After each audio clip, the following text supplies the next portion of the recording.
Back at Victoria Wharf today, the flats which are worthless now and a fire risk. I'm here to speak to a military veteran. I put my life on the line back in the 1980s, so I'd like to see someone else stepping up to the plate for me and sorting this issue out. That is a Estonian Soviet bloc fast patrol boat, so they came out to investigate us. They got pretty close. They've got massive missiles on here. Can't easily take us out. Tell us a little bit about yourself, David. I'm ex-military. Served my country for nearly 9 years in the Navy. So I joined there in the 80s. Left the Navy. Managed to get a job in London. After that, got a job in Oxford. Came back to Cardiff. My mum and dad are originally from Cardiff. And then bought this place in 2006. What's the story with you buying the flat here? So unfortunately I got divorced, so I had to buy somewhere. I chose this place because it was a good spec. I looked at many properties in and around Cardiff. I bought it from Taylor Wimpey, off plan, in 2005 and moved in 2006 in May. You found out last year that your property is worthless because of the insulation being mixed with plastic and concerns about fire safety. And so, how does this make you feel? I bought this place not as an investment opportunity. I bought this as a home.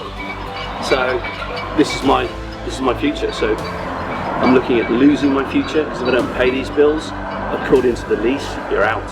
So you forfeit your lease, you lose your home, and then I become homeless. And it's not just me. There's lots of other people in this development who are in a similar position to me. I'm nothing special. This is common. In the Arctic Circle, the ice flows during a NATO exercise. What should the Welsh Government be doing for the residents of Victoria Wharf and so many other buildings? Well, the Welsh Government should step up to the plate. They presumably have the powers to do so, but are choosing not to use those powers. They need to drag Taylor Wimpey to the table.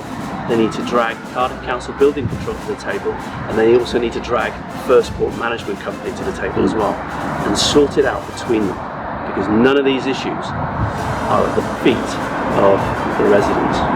For me, there is a huge conflict of interest where you have a government minister saying, oh, there's nothing we can do, then it turns out that one of her advisors worked for the developer. That is shocking and unforgivable, and definitely a conflict of interest in my book. Yet this Minister for Housing, Julie James, she quite readily sorted out the Bellway issue, and yet Taylor Wimpey, she's not interested. I want to know why. We've got no backbone for these people. They need to step up to the plate and realise what is going on. Yes, there's other serious things like COVID-19. However, when people start becoming homeless on a mass situation, where do you want us to pitch our tents? You served your country, you put your life on the line. How does that feel? Well, having served my country in the military, I volunteered for that.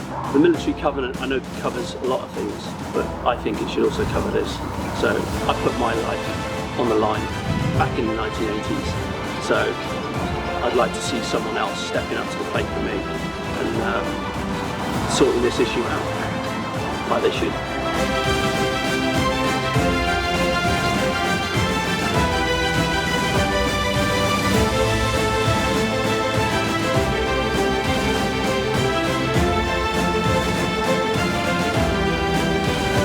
So this is in Wilmington, North Carolina. There's USS Mississippi in the background.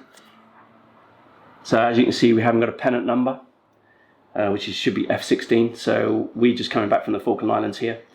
First port of call after 6 months of being on defence watches, 12 hours on, 12 hours off. And I was 19, couldn't get a beer because it was in America and you have to be 21.